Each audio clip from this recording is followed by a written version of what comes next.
What's going on, guys? K-Dub here with another episode of Crypto Zombie. Welcome back to the channel. Hope you're having a great day today. Now, Bitcoin right now, I think it's pretty obvious, you can see from this chart, is sitting at an extremely critical level. Now, as you can see right here, maybe you've been following the news, the Fed triggers a Bitcoin and crypto flash crash as Jerome Powell declares rates could rise higher than expected, right? So we knew that they preemptively did 25 basis points too early, right? They jumped the gun. They're not realizing that the data is lagging. But outside of all that, we're going to talk about that. If we have a look at what the S&P is doing, and I did just get a alert for a short on the 1 hour. Don't just take that because it popped up. But that being said, you can see right here that the stocks did fall, but they were attempting to actually hold, this level right here. And, it seems like lately Bitcoin is not being correlated to stocks on the upside, but it is being correlated to stocks on the downside. Now, something that's also adding to the fear is not only the fact that we heard, Powell coming out saying that things could potentially get worse, but there also was 40,000 individual Bitcoins, 40,000 Bitcoins that were attached to government wallets, which have now moved. Now, there's lots of speculation over, are they going to dump the price? Is there something more sinister? Or is it just a harmless reshuffling, right? So all of that adding into the picture, and you can see right here, Bitcoin has in fact fallen out of this upward sloping parallel trend, and we are testing this area right here, right? We have support, resistance, support, and we're sitting here. Now, we know that, if we look at this area right here, that was a very, very big move for Bitcoin. So if we lose this, is that going to end up being a big crash for Bitcoin? Well, we do still have the CME futures gap, right? We will talk about that. But to add to all of the FUD that's also going on, we have Biden coming out and potentially changing, or at least saying he wants to raise taxes for capital gains. And then you also have Silvergate coming out saying that they basically are going to go bankrupt, right? There is a lot of negativity, a lot of FUD that's been going on lately. And you got to give Bitcoin credit. The fact that we've even held up in this range for this long, despite all the FUD, is something definitely notable, right? You have to kind of give it credit where credit is due, but we do need to talk about a massive, massive shift that is happening, and that's what I want to focus on today, because there is a lot of FUD in the background, or not even in the background, just a lot of FUD right now in the mainstream media. But there's something that most people are ignoring and not paying attention to right now. And I personally see this as a big, big, big shift for Bitcoin. We've also seen a lot of pushback against the SEC now, not just from crypto, but also from other players as well. So there's lots of things we got to talk about. We have the Grayscale hearing, what that could potentially mean with the Bitcoin ETF, right? We had some pushback for that. And one more thing, the whales are in fact doing something that we need to pay attention to. So guys, there is a lot of content to go over. If you're gonna watch one video this week, this is the video to stick all the way to the end. And I have to make an announcement, guys, super quick. I know a lot of stuff to go over. I promise I'll make it worth your while. So someone who I've known personally, I've grown up with this person who worked for the family business, actually got scammed by a crypto zombie impersonator, okay? So I have to stress to you, we were dealing with this yesterday. I have to stress this to you guys. If it is not from a verified account, it is not me. I do not ask for any money. I will not offer any things for you guys to do any type of staking or trading or any of that stuff, guys. I don't charge anything for anything. If you want to follow the official crypto zombie links, just go in the description of this video, or, just check out the link tree. The only ones that are verified are my YouTube and my Twitter right now. I'm working on Instagram and TikTok, but it's difficult for me to get verified. You have to go through this whole process, okay? So please, please, please be safe out there, guys. Scammers are everywhere. So that being said, let's dive in. We do have right now, we have this uptrend that is very, very critical for the S&P. I'm starting with the S&P because obviously that is where Bitcoin is unfortunately being correlated to the downside, but not so much to the upside. If the S&P falls, the next level of support is around 3930. And if we have a look at Bitcoin, you could argue that maybe, we have a little bit of support potentially around that $20,000 area, right? Now, for today's video, I'm actually going to push this to the end. I want to talk about the technicals at the end of the video. I want to talk first about everything that's happening right now. Let's start with what everyone is scared about. And that's the fact that we've seen 40,000 Bitcoin that was seized, and it's around $1 billion. And these wallets are in fact proven to be tied to US government wallets. Now, they say most transactions seem to be internal transfers. Now, one thing that is pretty interesting is the fact that they are using, that they've seen these guys use Coinbase. So they're saying that there could be a positive to this, right? It may indicate a growing acceptance of cryptocurrency by traditional finance institutions. But here are the things that they're thinking. So first of all, they're saying that the US government may update its inventory of seized assets and take advantage of the recent price surge in Bitcoin to sell some of its holdings. Are they going to look to sell their holdings in Bitcoin? I'm not too sure about that. Would they do it spot? Obviously not too smart unless they're looking to actually do some type of sinister, catastrophic dump for some reason, or they say, planning to sabotage or attack Bitcoin by using its computing power. I don't think that would work. If you're going to sabotage Bitcoin, you'd have to do it through mining. You'd have to do it through 51%. It would cost way too much money, probably wouldn't work. On the other hand, some people are saying that maybe the government is preparing for an even bigger crackdown on Bitcoin-related crime using ransomware, darknet markets, etc. So by consolidating their holdings, they are making it more secure by having it in less addresses, right? I guess that could be one way of looking at it. That's kind of what's going on. I'm going to just probably go with the non-conspiracy route when it comes to this and just say they're probably honestly just consolidating. I think that's what they're doing. I think that's all they're doing is just reshuffling and consolidating. But something that has hit Bitcoin quite hard, or potentially could hit it hard, is that Biden now wants to raise capital gains from 20% to almost 40%. Now, the good news is that this is only going to affect those making over $1 million in profit. So for the majority of people, this is not a problem, okay? But hear me out here. The whales, right? The big investors, the big institutions, they're the ones that push the price, right? It's not really the retail investor. So I understand that this may not affect the little guy, which is great. Thanks for taxing the rich, fellas. But what are you doing? You're discouraging the big money from coming in. That's what you're doing, right? So this is a net negative. I mean, look right here. You can't be claiming a tax loss if you lose money in crypto. We told you it's volatile, but we'll double the tax you owe us if you make money, even if it is due to us from debasing dollars. And not to mention the fact that they want to make tax loss harvesting not count, which is basically where you sell, right, for a loss, and then you just instantly buy back, right? Okay? I don't know. Lots of stuff going on. Also, I know, a lot of negative news, right? But that's why I want you guys to stick around, because I'm always gonna show you the other side of the coin, pun intended this time. Silvergate Capital, a central lender to crypto industry, said on Wednesday that it's winding down operations and liquidating its bank. The stock plunged more than 36% in after-hours trading. Silvergate has served as one of the two main banks for crypto companies, along with New York-based Signature Bank. Silvergate has just over $11 billion in assets, compared with over $114 billion at Signature. Bankrupt crypto exchange FTX was a major Silvergate customer. So, yes, again, this is just one of those scenarios where the space is cleansing, right? FTX fell, right? It collapsed. Did it destroy crypto? No. Did it set crypto back a little bit? Sure, okay? 2 steps forward, 1 step back. Same thing with Silvergate right now. Look, I don't know the insides of this. I don't know every little bit of detail of what they were doing at Silvergate. The only thing that I know is that when you're dealing with a capitalistic environment, okay, those that are strong survive and those that are not fail. There will always be someone to come out from the ashes. In this case, potentially, yes, we could have Signature, or we just saw Kraken, right? One of the leading players in the space looking to open their own bank to deal with crypto. And we know that these guys know what they're doing and they're not going to mess around. They were one of the first to have the proof of reserves plus liabilities. So as I said, FTX fell. Did it kill crypto? No. Silvergate falls. Is it going to kill crypto? No. Yes, it's going to set us back, but all it's going to do is help the industry to build back stronger and make the winners who are supposed to be here stay.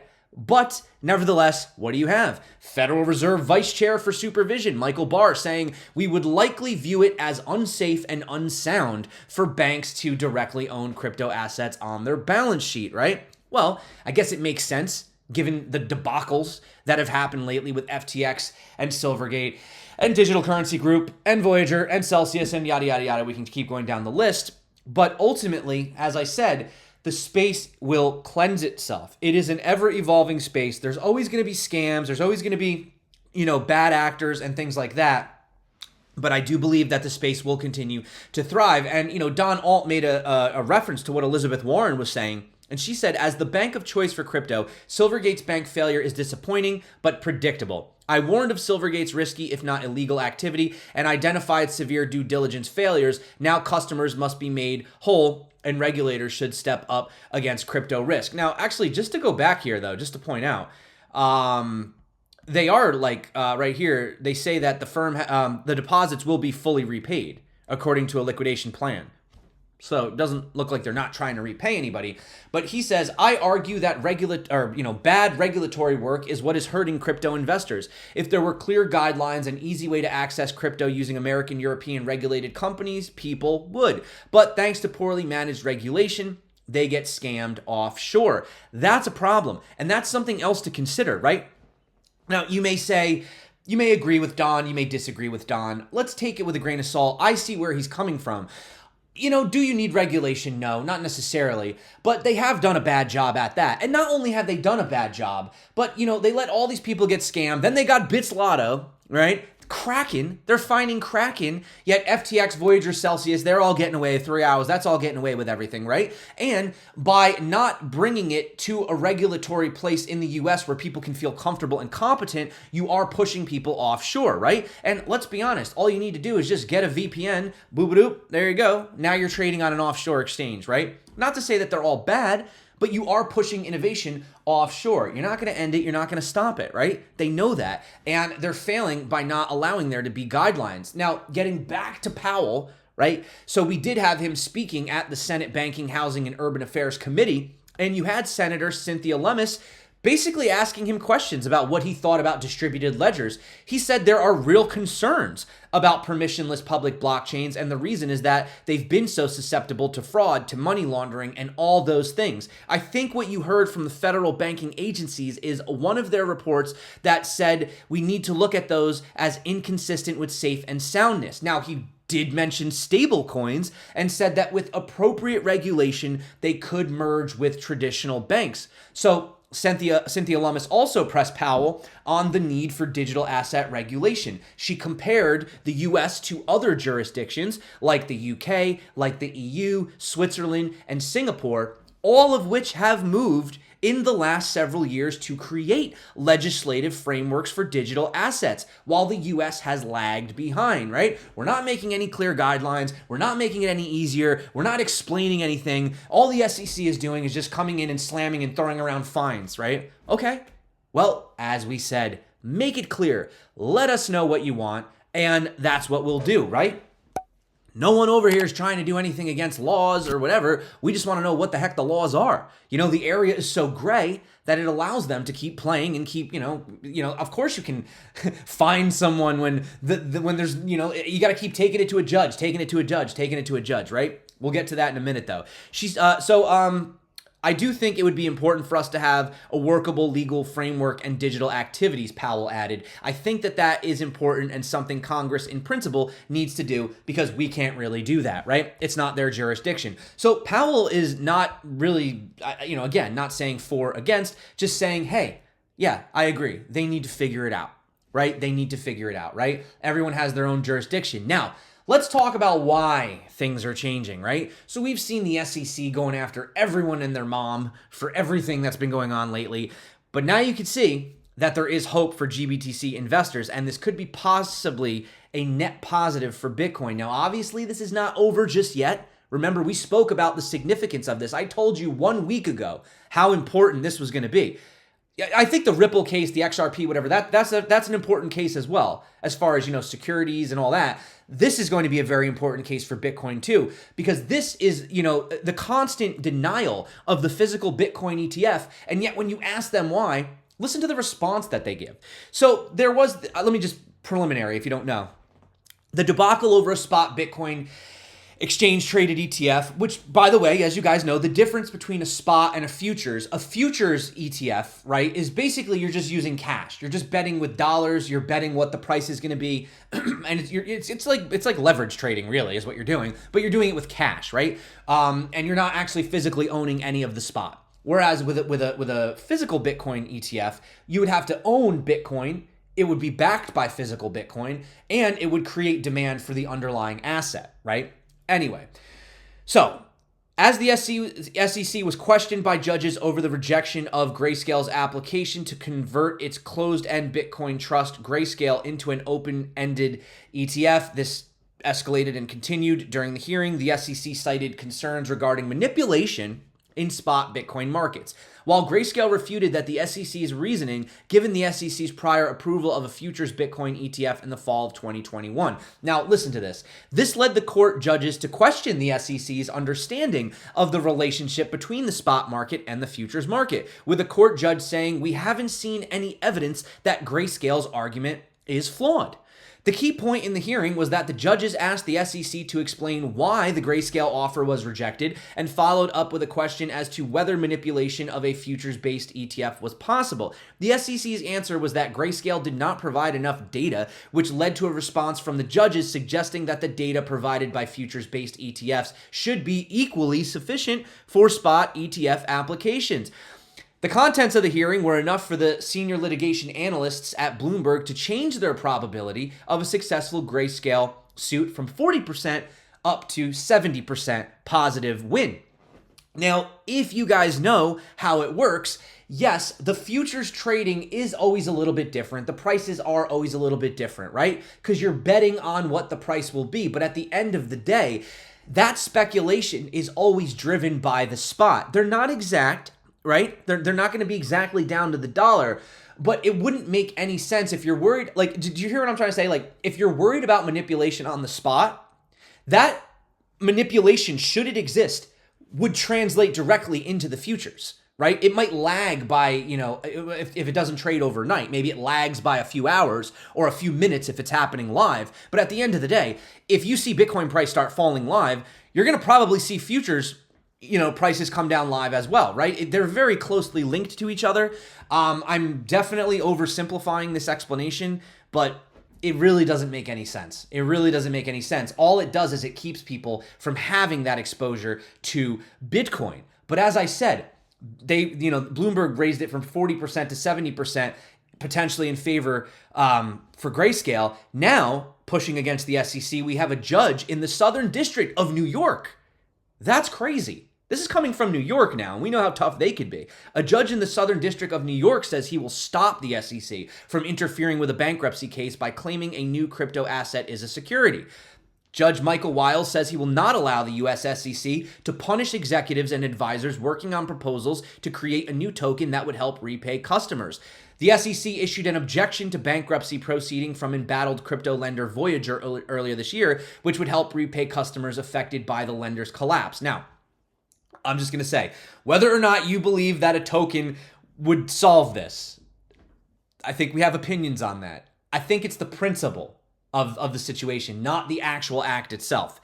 Judge Michael Wiles initially said he needs specifics on why the SEC objects and why it has decided to stop everybody in their tracks with little to no explanation of its concerns. He says, in a new ruling, the SEC stance would do nothing but damage, leaving a sword hanging over the heads of anybody who's going to do this transaction. The judge blasted the SEC's interference, asking, how can a bankruptcy case or any other court proceedings function with that kind of a suggestion? So you're not just seeing pushback from the crypto space, you're also seeing pushback from a judge in Southern District of New York. You're also seeing this Grayscale hearing where these judges are like, do you guys even really understand what you're talking about? You're saying there's sufficient data to say that a futures trading of Bitcoin ETF is fine, but a physical is just too manipulated, even though they're so closely linked to each other. See what I'm saying? It's just, you're seeing that pushback. You are seeing that pushback. And not only that, here's some more news. Representatives Patrick McHenry and Richard Torres are planning to reintroduce the Keep Innovation in America Act. Okay? And this is what I'm saying, right? You're not going to stop it. You stifle it here. What are you doing? You're actually pushing U.S. citizens. You're basically encouraging them to use VPNs because they're going to do what they want anyway, right? And it would be much better to regulate it and tax it. But anyway, under the draft of the bill, the requirements for brokers to report on digital asset transactions worth more than $10,000 to the IRS would be pushed from the year 2024 to the year 2026, giving it more time to mature. In addition, miners and validators, hardware and software developers, and protocol developers would not be considered brokers. it is kind of weird considering a Bitcoin miner a broker, right? They're protecting the network by, securing it, and they're being rewarded. And a lot of them do tend to convert them pretty much instantly, right? Because when you do receive a Bitcoin, well, these guys specifically, a lot of them convert them instantly, right? And they pay the taxes on it right away.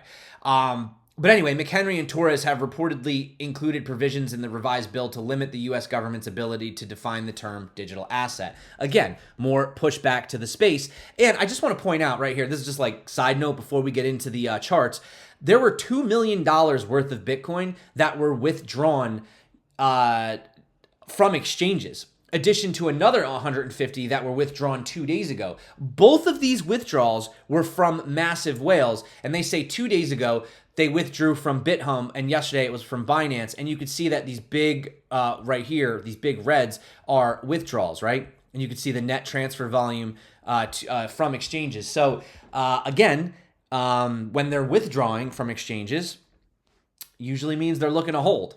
So we've had, 350 million withdrawn from major whales over the past 2 days. Do they know something we don't?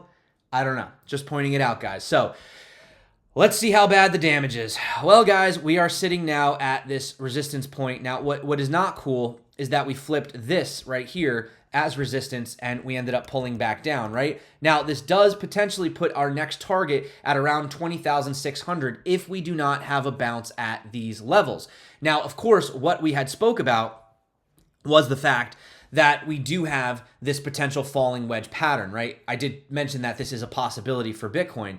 I did actually think that the whales would have at least tried to fake it out one more time, but I think what's happening right now is you're having a lot of that real negative news come out, especially about the capital gains, Powell. It's just been a compounding effect. So either way, if you want to take it from just a technical perspective, then yes, we do still have the CME futures gap down here, right in this blue zone, right? We need to fill this blue zone. So that still gives the possibility of Bitcoin coming down to $19,990, right? Now, we still have this major uptrend right here. As long as this major uptrend isn't broken, you could potentially fall all the way down to this falling wedge right here. And then I still would anticipate that breakdown to the upside. Although that could take Bitcoin as low potentially as around 18,800, which is quite interesting because you can kind of see this area right here of interest. Actually, if I go back to this chart, right around 18,800 to 18,300 is an area of potential interest,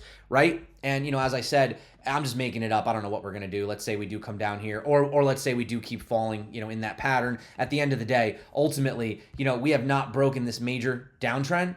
We are starting to break this. This is becoming a shorter term potential move to the downside, but we have not broken this mid. Obviously the macro's down, but the mid is still up, right? So if we come over here, we are starting to fall below this pivot. So again, that does bring us potentially down to around that $18,800 level, unfortunately, if we do continue to the downside.